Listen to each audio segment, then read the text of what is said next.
Blessed be everyone and welcome to another episode of Which Please. It is I, Odin the Seer. And today I thought that I might start, I don't know what I'm going to do with this. I don't know if it's going to go into F what you heard, or this is going to be something that I would like people to discuss on my YouTube and Patreon account. Today I wanted to talk about the difference between bigotry, racism, and discernment. Very, very important things that people need to take into account. Before I get Loki to read all three definitions to everybody so that they can get a better understanding, I want to tell you why I was prompted to make this video. During COVID-19, I've been noticing that I've been getting a lot of calls from people and messages from people who are bored out of their minds, and now it's time to find that certain someone. And that's very powerful, looking for someone. But the funny thing about it is that I've been getting a lot of broken-hearted messages and a lot of bigotry that has been going on, and it's really something that I felt that I needed to address. Now, before I go into the differences, I wanted to tell you a few stories about what I'm talking about here. Eons ago, when I was dating, I met this gentleman. Lovely, lovely, lovely gentleman. So I thought. Anywho, we were driving one day. I picked him up in my car and we were driving to my house. We were going to watch some TV and relax and chill. And while we were driving, he decided that we started to talk about past relationships and, interesting and funny situations that had occurred. And he went on to tell me that there was this one point in time where he had met an East Indian gentleman, and the East Indian gentleman said to him, "Look, I'm attracted to you." And he turned around and he said to this person, I'm so sorry, I shouldn't be laughing, but he said to this person, "I'm sorry, I'm just not into Indian. I don't know what it is. I think it's something pheromonal." And I almost drove us off the road, first of all, because I was just like, and I actually said to him, I said, "Come again?" I was like, what's going on here? Wait a minute. He was like, "Yeah, I'm just not very interested in, East Indian men or Indian men. I just don't really find them attractive." And I said to him this. I said, "Well, do you not realize that I have some East Indian blood in me?" And the man said to me, and I quote, "Oh, but that's okay because you're black, too." Again, répétez encore. What did you just say? And he said, "Well, don't be upset about it or anything like that because the guy wasn't offended." I was. And I said to him flat out, I said, "You honestly think that he wasn't offended? Think about it for a split second. You just told the man that you feel East Indians smell." Yeah, he was offended. Anytime someone is going to judge you on a trait, on anything like that, a physical trait, yeah, it's going to hurt. It's going to be offensive. And you see, now it's perfectly fine for someone to say that, "Oh, it's just my preference."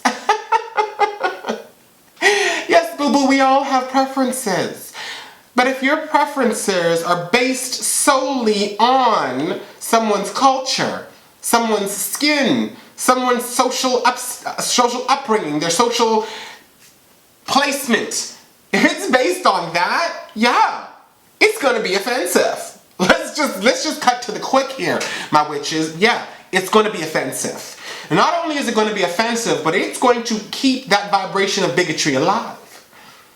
See, all the time, people seem to always mistake or have a difficult time understanding that, yeah, if no matter what it is, if it's bigotry, if you're going to hold that, right, that is going to stay alive. It's going to stay alive. And in the situation that you're using that bigotry in, right, it might not be so bad as you think.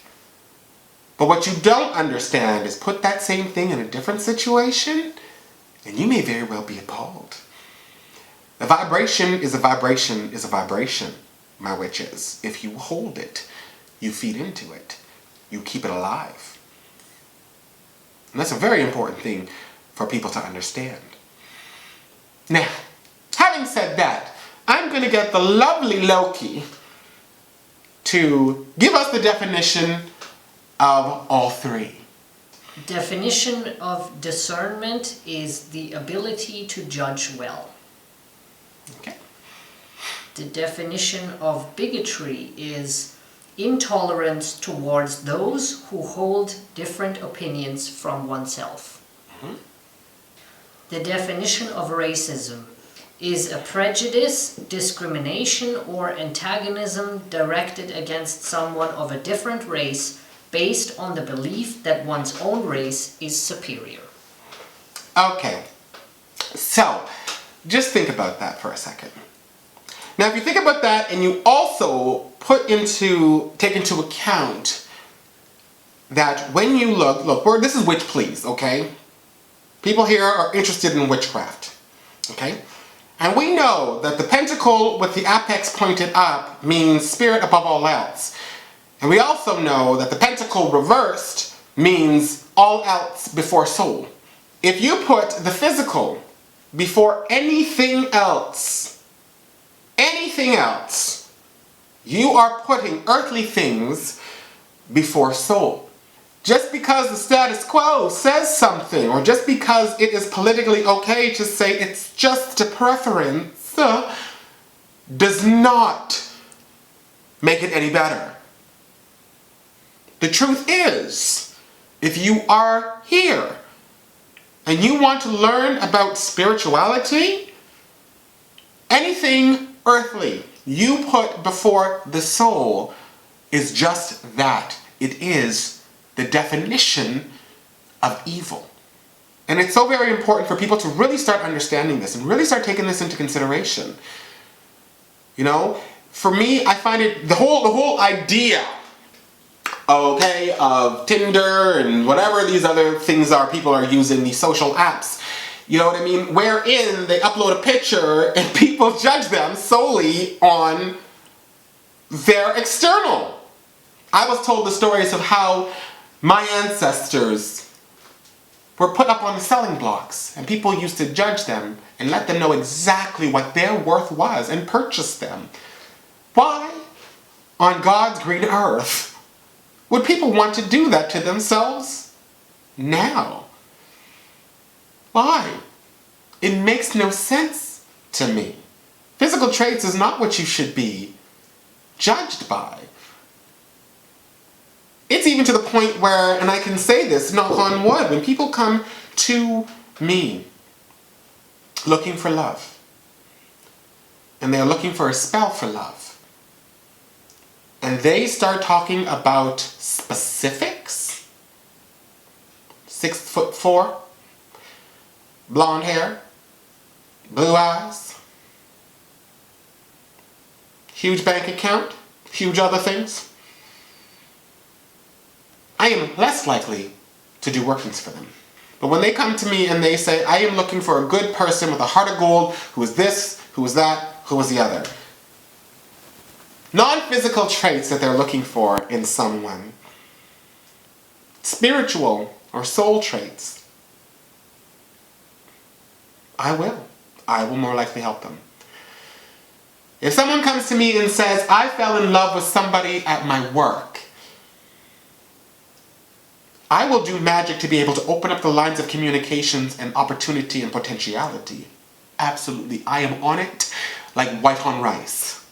But as soon as someone makes a comment that they don't want someone that is overweight, or they don't want someone that is Native American, or they don't want someone who is East Indian, or they don't want somebody who is Arab, they want a blonde-haired, blue-eyed, Caucasian male with a huge bank account, and such, I'm just like, look, I'm very, very sorry.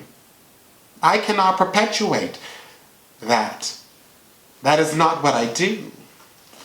That does not resonate with me. And Loki brought up a very, very good point that I really need to bring up here. Let's talk about things like the Holocaust. Some of the atrocities that happened in this world. Slavery. Is it any different? Let's take it down to the vibration, not the situation. You made a judgment on somebody. And because of that judgment, you limit potentiality for them. You block them. And you may not think that you're destroying the person, but I'm sure a lot of us out there have been turned down because of physical attributes that we cannot change about ourselves. Yeah. It's not someone being shoved into a gas chamber or hung from a tree. But it does slowly kill you. The amount of people that I get that come to me on a regular basis who are so broken.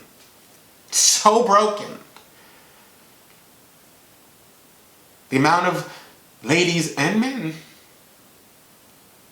asking me for weight loss spells and muscle building spells and tinctures and tonics and all of these other types of things because they want to be more accepted. They want to be able to find love. Now, don't get me wrong. This does not mean that if you don't want to gussy up and look good and do this and whatnot, absolutely, to feel good about yourself. But the problem here, boo-boo, is not, a lot of people don't want to feel good about themselves. They want to be accepted by others. They want to fit in. And that's where I have an issue. We always have to take into consideration how we keep a vibration alive. When I met Loki, it changed all of that. I had to take a look at what matters. And you know what? The vibration that was within inside of Loki, that vibration of unconditional in love, that was transformational and supportive, was far more important than a vagina or a penis. There was a connection, and I didn't limit it. I honored it. I chose, and it truly is a choice, I chose to put soul and spirit above all else. Are you getting all emotional? Take a look at how your actions, if put in other context, how you'd feel about that. Think of how many times someone has judged you based on something. And society would tell you that shouldn't hurt. But it did. Don't keep that vibration alive. Don't feed into it, boo-boos. Make the connection, as Archangel Uriel told me once. Draw the connections. If you're watching this video and it's resonating with you, just remember the old thing that we taught in school. When we do something, when we're learning about other people, and the teachers looked at you and said, would you want someone to do that to you? We're adults now. It's more than just how would that make you feel. It's also, do we want to keep that vibration alive for ourselves, our fellow man, and God forbid, our children? And that is our episode for today, my witches. If you have not pressed subscribe, you know you need to press subscribe, join the Witch Please family, and do not miss out on a thing. You can follow us on Twitter, Tumblr, Instagram, as well as Facebook. You can always send me a personal email at witchpleaseofficial@gmail.com or check out our Patreon account, my witches, because there's some stuff coming up. Hello? Mirror boxes? What? Okay. I said it before, my witches, and I will say it again. It is a pleasure to have you in my world. It is an honor to have you in my magic. And you are always in my heart. I will see you again on another episode of Witch Please. I love you, boo-boos. Bye-bye.